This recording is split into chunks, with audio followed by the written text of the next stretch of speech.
오늘 이 주일은 세계교회가 대림절 첫 주일로 지키는 그런 복된 날입니다. 대림절은 성탄절 앞에 네 번의 주일을 일컫는 말입니다. 오늘부터 금주일부터 시작해서 성탄절 바로 전날인 12월 24일까지가 바로 대림절의 기간입니다. 예수님의 오심을 사모하는 그런 절기다라고 하는 뜻을 가지고 있습니다. 이 기간 동안 성도들은 두 가지의 일을 해야 합니다. 첫째는 성탄절을 기쁨으로 사모하면서 기다리는 거죠. 또 다른 한 가지의 일은 뭐냐면 다시 오실 예수님을 손꼽아 기다리는 것입니다. 이를 우리가 제대로 하기 위해서는 절대적으로 필요한 것이 있습니다. 예수님이 누구신가를 더 깊이 아는 것입니다. 이를 위해서 이 시간에는 예수님의 족보를 살펴보려고 합니다. 특별히 족보 가운데서도 족보에 등장하는 여인들에 대해서 말씀을 드리려고 합니다. 현대인에게 있어서 과거의 족보를 살펴본다고 하는 것은 참 따분한 일이죠. 더구나 발음하기도 힘든 외국 사람의 이름을 읽는다고 하는 것은 더 고역일 수밖에 없습니다. 그러나 마태가 그의 복음서 첫 자리에 예수님의 족보를 기록해 놓은 것은 예수님이 하나님께서 아브라함과 다윗에게 약속하신 바로 그 메시아라고 하는 사실을 증명해 주고 있기 때문에 그렇습니다.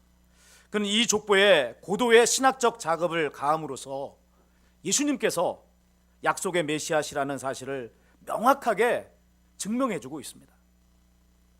그가 이 고도의 신학적 작업을 했다라고 말을 할 때에 이 말을 그가 사실을 왜곡시켰다 또는 이 사실에 뭔가를 더 덧붙이는 윤색의 일을 했다 이런 것으로 오해해서는 안 됩니다. 고도의 신학적 작업을 했다라고 하는 이 말은 어떤 것이냐면 예수님께서 메시아라고 하는 사실을 밝히기 위해서 주목해야 될 사실들을 드러내었다. 메시아라고 하는 사실을 알 수 있도록 눈여겨봐야 될 것들을 두드러지게 나타냈다라고 하는 그런 의미를 지닌 말인 것입니다. 1절 함께 읽어보겠습니다.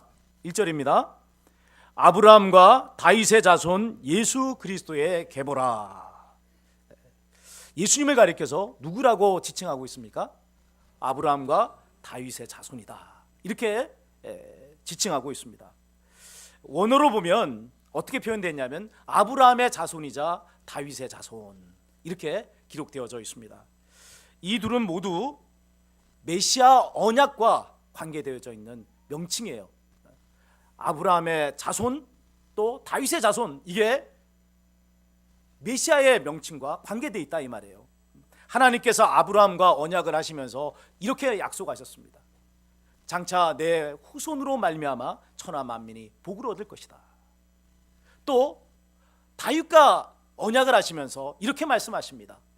내 후손이 영원히 왕의 자리를 차지할 것이다. 아브라함과 다윗에게 말씀하신 내 후손이라고 하는 이 말은요 복수가 아니었습니다. 단수입니다. 그러니까 아브라함의 여러 후손을 말하거나 또는 다윗의 여러 후손을 말하는 것이 아니라 오직 한 사람 오리라고 한 메시아 한 분을 지칭하고 있는 말이다 하는 것입니다. 마태는 예수님을 아브라함의 자손 다윗의 자손이라고 말함으로써 그분이 바로 하나님께서 약속하신 메시아시다라고 선언을 하고 있는 것입니다.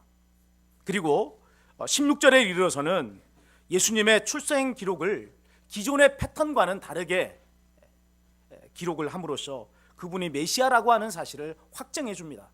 우리 같이 16절을 읽도록 하겠습니다. 함께 읽습니다.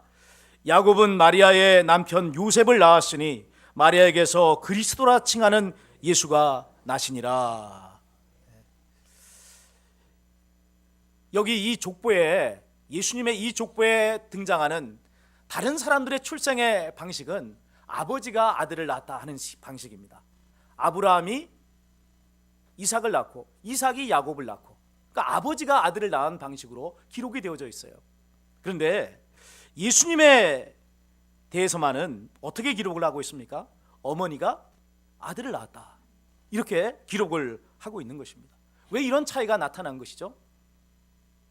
그것은 예수님께서 창세기 3장 15절에 예언된 여자의 후손으로 오신 분이라고 하는 것을 드러내기 위해서고, 실제로 예수님의 출생의 방법이 그러했기 때문에 그렇습니다. 예수님 어떻게 이 세상에 오셨죠? 성령 잉태를 하시고 동정녀 탄생이라고 하는 방법을 통해서 이 세상에 오신 거예요. 예수님의 육신의 아버지인 요셉과는 예수님의 출생과는 전혀 상관이 없다 이 말이에요. 그러면 어떻게 예수님이 요셉의 아들, 이 요셉의 족보에 오르게 된 것입니까? 요셉이 이 예수님을 자신의 양자로 입양을 했기 때문에 그런 거죠. 자신의 진짜 아들이 아니지만 하나님의 아들이신데 그 하나님의 아들을 자기의 아들로 족보에 올렸다 이 말이에요.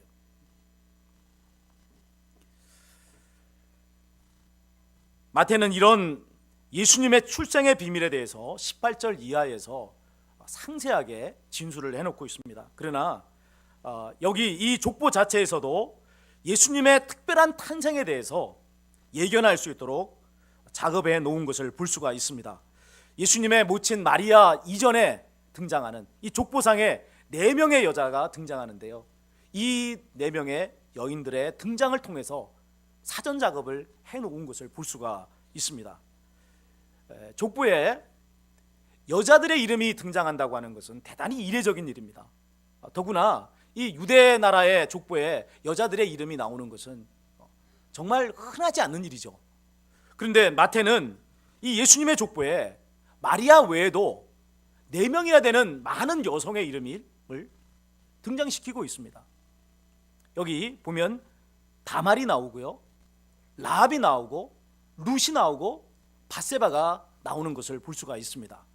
왜 마태는 예수님의 족보에 이들 여성들의 이름을 등장시키고 있을까요? 이들을 주목해 보면요, 2가지의 공통점이 있다는 것을 알 수가 있습니다. 첫 번째 공통점은 이 여인들이 이방 여인들이거나 또는 이방 사람과 관계가 돼 있다라고 하는 사실입니다. 자, 다말은 가나안 여인이에요. 그리고 라합은 어느 성의 여인이죠? 여리고 성의 여인이에요. 그러면 어느 족속입니까?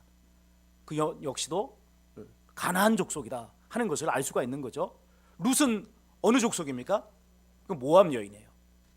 자, 그러면 여기 밧세바는 어떻습니까? 사무엘 하의 기록을 보게 되면 이 밧세바는 다윗의 모사였던 아히도벨의 손녀로 추정이 됩니다. 그러니까 이 밧세바는 이스라엘 여인인 것이죠. 그런데 마태는 예수님의 족보에 밧세바라고 하는 이름을 쓰지 않고 뭐라고 쓰고 있습니까? 우리아의 아내다, 이렇게 써놓고 있는 거예요. 일부 주석가들은 이것을 다윗의 범죄 사실을 드러내기 위한 마태의 의도다, 이렇게 해석을 합니다. 그렇게 함으로써 예수님은 죄인들을 구원하시기 위해서 오신 분이다 하는 것을 말해주기 원했다는 것입니다. 자, 그러나 이 해석은 다윗이나 밧세바 외에 다른 족보에 등장하는 모든 인물들이 다 죄인이라고 하는 점에서 설득력이 없는 거예요. 굳이 다윗에게만 허물을 들추어내서 그가 죄인이다라고 밝혀야 될 이유가 특별하게 있는 것이 아니라는 이야기입니다. 그러면 어떤 이유에서 마태는 이 밧세바라고 하는 이름 대신 우리아의 아내라는 말을 썼을까요?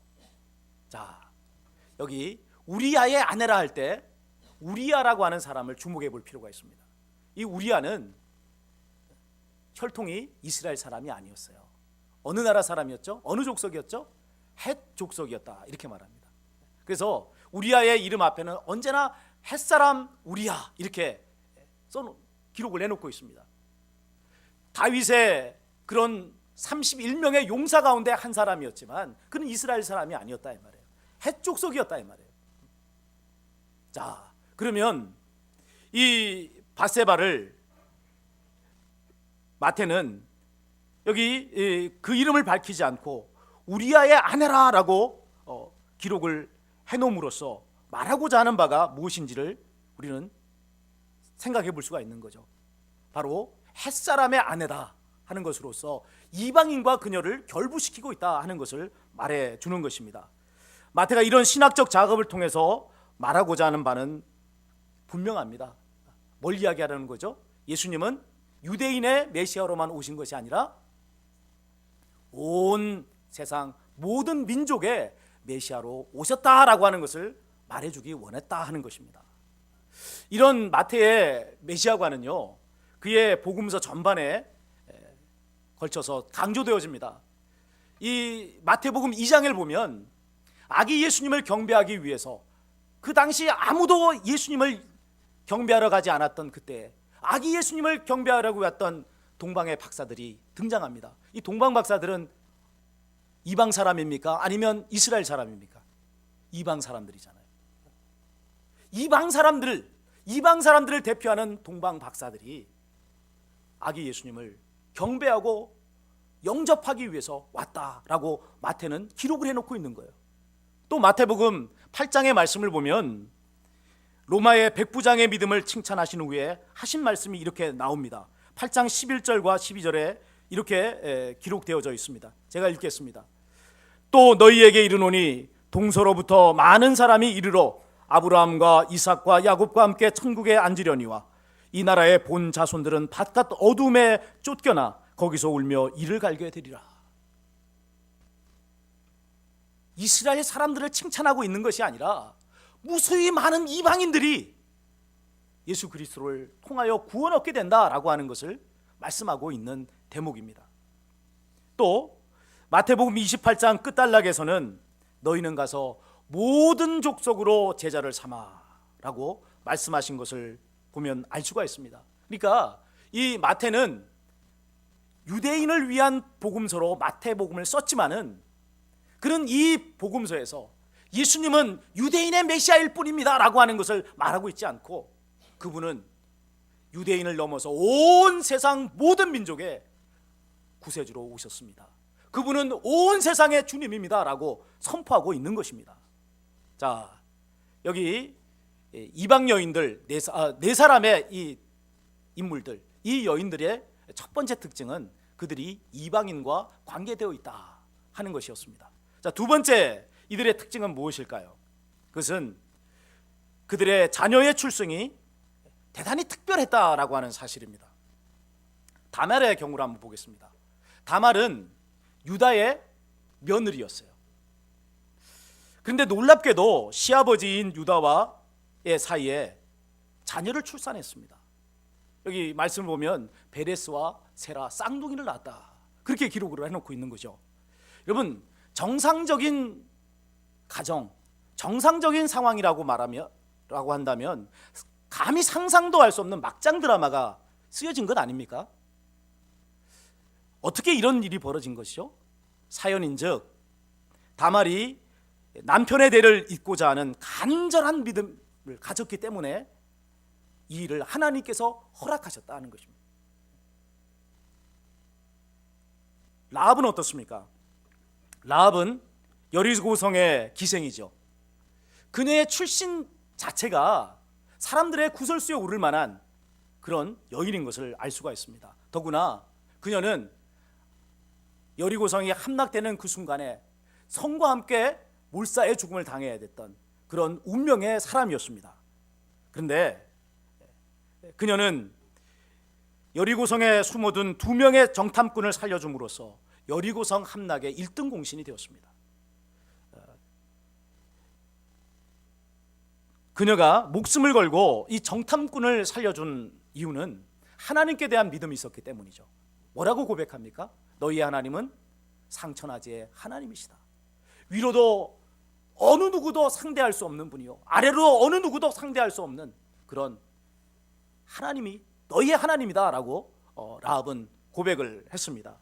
이후에 라합은 여리고성 정탐꾼 중에 하나였던 유다의 족장인 살몬과 혼인을 했고 그 두 사람 사이에 보아스라고 하는 아들이 태어난 것을 보게 됩니다. 또 이제 세 번째 여인 룻은 어떻습니까?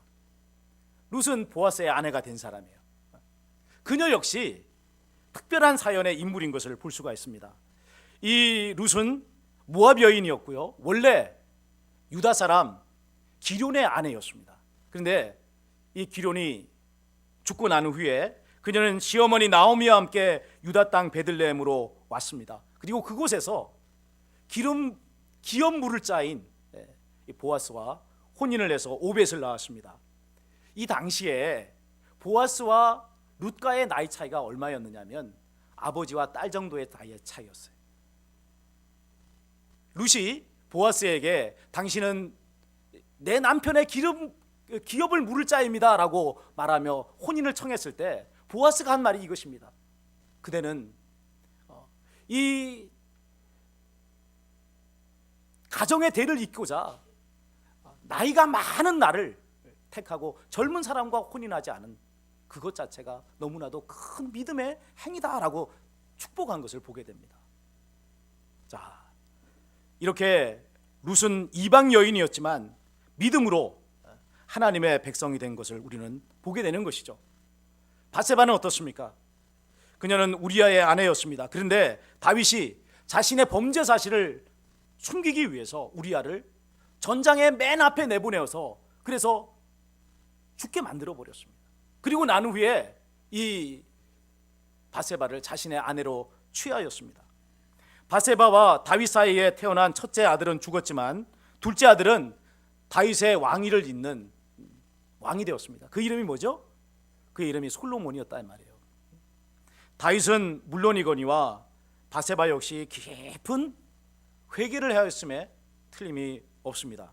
자, 이런 네 명의 여인들이 자녀를 얻은 방식을 보면은 그들의 이 결혼, 그들의 자녀를 얻은 것, 이것이 평범하지 않은 것을 알 수가 있습니다. 자녀를 얻은 것이 어려웠다 이런 이야기가 아닙니다. 자녀 얻는 것이 대단히 어려웠다면 여기에 사라의 이름도 포함될 것이고 리브가의 이름도 포함될 것 아닙니까? 사라는 그의 나이 90세에 자녀를 얻었단 말이에요. 리브가는 결혼한 지 20년 만에 자녀를 얻은 사람이었어요. 그러니까 어렵게 자녀를 얻었다라고 하는 것으로 표현한다면 당연히 사라도 포함되고 리브가도 포함될 것입니다. 그러나 여기 이 네 명의 여인들은 모두 정상적인 혼인의 방법과는 조금 다른 특별한 방식으로 결혼을 했고 또 그렇게 해서 자녀를 얻었다는 점에서 차별이 되는 것을 알 수가 있습니다. 오늘날의 표현으로 빌자면 이 네 명의 여인들은 모두가 다 스캔들에 휩싸였을 있는 그런 상황을 가지고 있는 여인들, 이렇게 말할 수 있는 것이죠.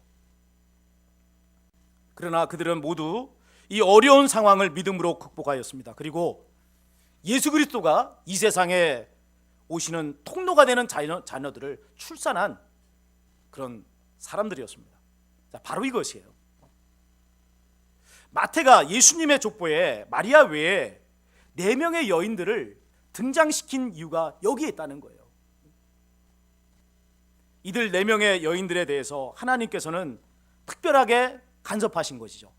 그래서 그들은 일상적이지 않은 비범한 방식으로 자녀를 출산하게 되었다는 거예요. 다말의 경우가 그렇지 않습니까? 여리고의 기생 출신이었던 라합이 그렇지 않습니까? 룻이 그렇고 밧세바가 그렇다 하는 것입니다. 그리하여 이 네 명의 여인들을 통해서 마태는 이 사건들이 어디를 지향하게 만들어 놓았느냐면 마리아의 예수님 출산을 지향하도록 만들어 놓았습니다. 자, 우리 16절을 다시 한번 소리내어서 읽어보도록 하겠습니다. 16절입니다. 야곱은 마리아의 남편 요셉을 낳았으니 마리아에게서 그리스도라 칭하는 예수가 나시니라. 아멘. 마리아의 예수님 출산 역시도 그 당시에 스캔들을 일으킨 사건이었죠. 사람들 간에 구설수에 올랐던 일이었습니다. 처녀가 아기를 잉태했고 아기를 출산했으니 더 무슨 말을 하겠습니까? 온갖 말들이 떠돌았던 그런 상황이었다는 것을 우리는 알게 됩니다. 또한 일상적이지 않은 비범한 혼인 관계를 통해서 예수님의 출생은 이루어졌습니다. 어떻게 이루어진 거죠? 요셉과 마리아는 정혼했지만 동침하지 않았는데 자녀가 생겼다 이 말이에요. 그런 비범한 출생의 방법을 통해 예수님은 이 세상에 오셨습니다. 자, 이런 점에서 4명의 여인들과 동일합니다. 스캔들이라는 점에서 정상 일상적이지 않은 특별한 방법으로 탄생하셨다는 점에서 이 예수님의 출생은 4명의 여인들과 비교해 볼 수가 있는 것입니다. 그러나 근본적인 차이점이 있습니다. 어떤 차이점이 있죠? 4명의 여인들은 모두 사람인 남편이 이 사람들을 통해서 자녀를 출생했다는 점이에요. 반면에 마리아의 경우는 어떻습니까? 마리아의 남편 요셉과는 전혀 상관없이 예수님이 잉태되었고 출생되었다라는 것이죠. 정확하게 말씀드리면 마리아가 예수님을 출산한 것이 아니라 오늘 말씀대로 보면 마리아에게서 누가 나왔어요? 예수님께서 나셨다라고 말하고 있습니다. 여기 주어는 요셉도 아니고 마리아도 아니고 예수님이 주어로 쓰이고 있는 것을 볼 수가 있습니다. 그러니까 이 땅에 하나님의 아들이 오신 것은 사람의 뜻이 아니에요. 사람의 방식이 아니에요. 사람의 어떤 계획 가운데 이 세상에 예수님이 오신 것이 아니란 말이에요. 하나님의 계획, 하나님의 특별한 섭리, 하나님의 특별한 간섭, 하나님의 특별한 방법으로 하나님의 주권적 역사 가운데 하나님의 아들은 오셨다. 그분이 하나님이셨다. 그분이 주권적으로 오신 것이다 라고 그렇게 기록을 하고 있는 것입니다. 이상의 4 여인을 통한 마태의 신학 작업이 말해주는 것이 뭘까요? 이 4명의 여인들이 에게 일어났던 사건들, 하나님의 특별한 이 작업들, 이것들이 예수님을 출생한 이 마리아의 사건과 어떻게 연결이 되느냐 하는 것입니다.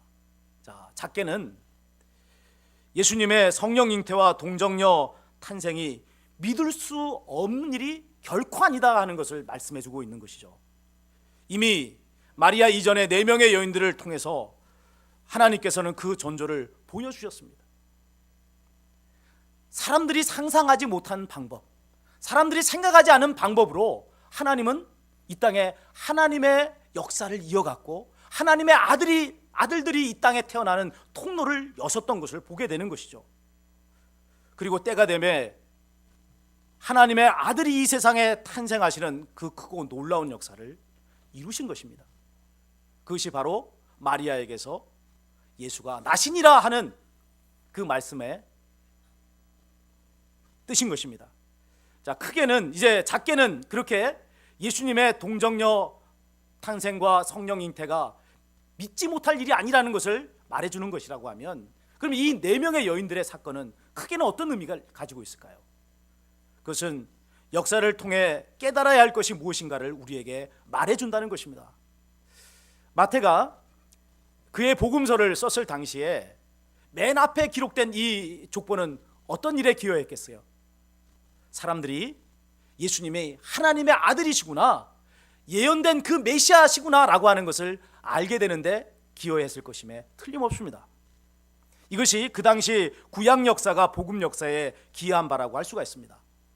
그렇다면 오늘날 마태복음의 이 족보는 어떻게 오늘의 우리에게 기여를 합니까?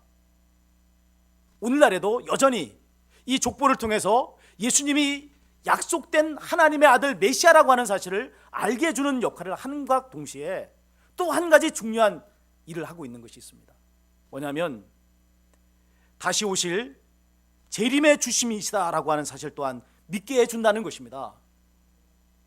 마태복음의 기록 이후에 2000년의 시간이 흘렀습니다. 이 2000년의 시간이 흐르면서 어떤 일이 벌어졌습니까? 복음이 유대를 넘어서 온 민족과 온 열방에 전파되어지는 역사가 일어났습니다. 세계 복음화의 역사가 이루어지고 있는 것입니다. 그렇다면 이제 남은 일이 무엇일까요? 세상의 종말과 예수님의 재림밖에는 남지 않은 것입니다. 자, 이것이 우리가 역사를 통해 깨달아야 될 본질이다 이 말이에요. 역사는 다름 아닌 그분의 이야기, 영어로 하면 뭐죠? 히스토리. 그분의 이야기, 곧 예수 그리스도의 이야기다 하는 것을 우리에게 말해주는 거예요. 왜 인류의 역사가 예수 그리스도의 이야기죠? 인류의 역사 전체가 왜 예수 그리스도의 이야기가라고 말을 할 수가 있는 겁니까? 인류는 죄인이고 구원받아야 하기 때문에 그렇습니다. 예수님은 이 죄에 빠져 멸망으로 할 수밖에 없는 인간을 구원하시기 위해 오신 분이시기 때문에 그래요. 이 예수님이 있기 때문에 오늘 우리에게 소망이 있고, 이 예수님이 있기 때문에 오늘 우리가 살아갈 수 있는 힘을 얻게 되는 거예요. 만일에 인류 역사에 예수 그리스도가 계시지 않는다면 인류의 역사는 뭡니까? 폐기 처분해야 될 쓰레기밖에는 되지 않습니다. 아무런 의미가 없는, 아무런 가치가 없는 그런 것에 지나지 않는 거예요. 그런데 그런 인류의 역사가 쓰레기 처분 받아야 되고 아무런 의미도 가치도 가질 수 없는 인류의 역사가 하나님의 주권 가운데 면면하게 이어져 내려오고 소망과 희망 가운데 나아갈 수 있는 이유는 무엇 때문입니까? 그 역사의 한복판에 예수 그리스도가 계시기 때문에 그런 것입니다. 그래서 여러분, 인류 역사의 본질은 그분의 이야기, 우리를 구원하러 오신 예수 그리스도의 이야기다라고 말을 하는 것입니다. 사랑하는 여러분, 오늘날 우리는 이미와 아직이라는 시간대 속에서 살아가고 있습니다. 초림의 예수님께서는 이미 오셨습니다. 그러나 구원을 완성하실 재림의 예수님은 아직 오시지 않았습니다. 이것이 우리에게는 기회인 것입니다.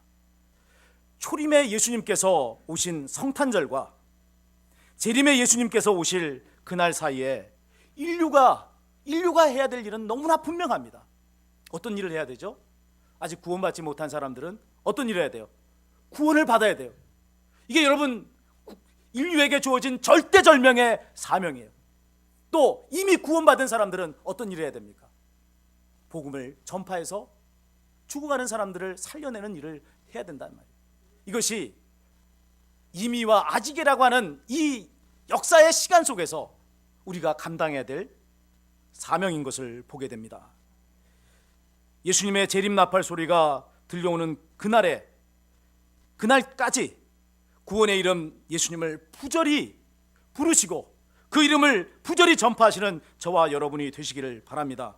그날 천하 만민이 예수 그리스도께서 우리의 진정한 구세주시오 왕이시라는 것을 밝히 보게 될 것입니다. 이 귀한 은혜와 승리가 저와 여러분 모두에게 충만하게 임하시기를 주님의 이름으로 축원을 드립니다.